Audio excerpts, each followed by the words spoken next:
National Herald case का मामला इस वक्त सुर्खियों में बना हुआ है। क्योंकि एक बार फिर कांग्रेस पार्टी की वर्तमान राष्ट्रीय अध्यक्ष श्रीमती सोनिया गांधी जी को ईडी ने नेशनल हेराल्ड केस के मामले में पूछताछ के लिए अपने कल दफ्तर बुलाया था। नमस्कार, मैं राहुल कठेरिया।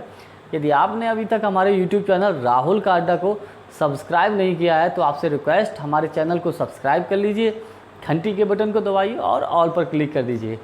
ईडी ने कल नेशनल हेराल्ड केस के मामले में कांग्रेस पार्टी की वर्तमान राष्ट्रीय अध्यक्ष श्रीमती सोनिया गांधी जी को पूछताछ के लिए बुलाया था और पूछताछ लगभग 2 घंटे तक चली।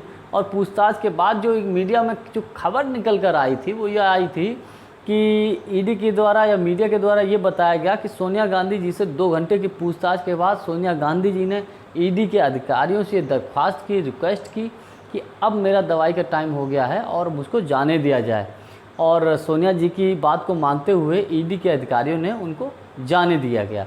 ये कहा गया है मीडिया के हवाले से, सूत्रों के हवाले से ऐसा बोला गया है, ईडी के हवाले से बोला गया है।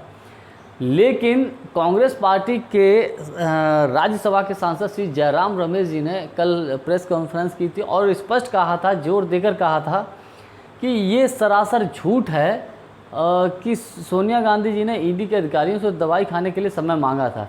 सोनिया गांधी जी ने बिल्कुल भी ईडी के अधिकारियों से ये नहीं कहा था कि मुझे दवाई खाने जाना है। उन्होंने स्पष्ट कहा था कि यदि आपको और भी कुछ पूछना है तो आप पूछिए और शाम तक मैं आपके सामने यहीं बैठूंगी। लेकिन ईडी के अधिकारियों के पास कोई सवाल नहीं थे, इसलिए उन्होंने कहा कि आप जा सकते हैं, आप जाइएगा।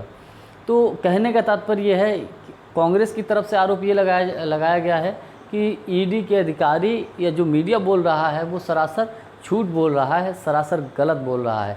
इस मामले में सोनिया गांधी जी के घर से लेकर और ईडी के दफ्तर तक की दूरी लगभग 1 किलोमीटर है और इस 1 किलोमीटर में जगह जगह पर सुरक्षा व्यवस्था के कड़े बंदोबस्त किए गए थे। पूरे मार्ग में आवाजाही बिल्कुल रोक दी गई थी, किसी भी वाहन के आने जाने की परमिशन नहीं थी, सुरक्षा को मद्देनज़र रखते हुए। चूँकि सोनिया गांधी जी के साथ श्रीमती प्रियंका गांधी जी भी साथ गई थी, उनके कार्यालय उनके साथ रही थी। चूँकि सोनिया गांधी जी का स्वास्थ्य भी ठीक नहीं है, इसलिए वो उनके साथ रहीं, कहीं किसी प्रकार की कोई समस्या ना आ जाए, कहीं तबीयत ना ख़राब हो जाए इसलिए। और इसीलिए 2 डॉक्टर और 1 एम्बुलेंस की भी व्यवस्था की गई थी सोनिया गांधी जी के लिए, क्योंकि इस वक्त सोनिया जी का जो स्वास्थ्य है वो ठीक नहीं है।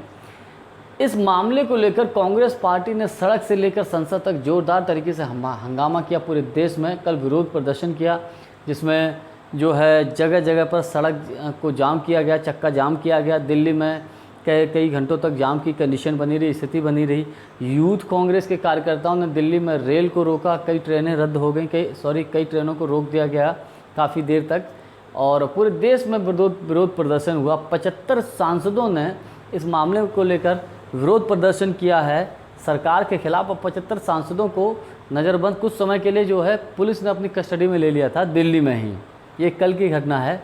और एक विशेष और दिलचस्प बात ये थी कि सोनिया गांधी जी के मामले में ईडी ने जो पूछताछ की है सरकार के खिलाफ, पहली दफ़ा कांग्रेस पार्टी के साथ साथ कई विपक्षी दल के सांसदों ने या नेताओं ने कांग्रेस के साथ में मिलकर सरकार के ऊपर गंभीर आरोप लगाए हैं और सरकार का विरोध किया है। जिन दलों ने इस मामले को लेकर कांग्रेस का साथ दिया उन दलों का नाम है एनसीपी है, शिवसेना है, राजद है, वीसीके है और डीएमके है, माकपा है, टीआरएस है, एमडीएमके है।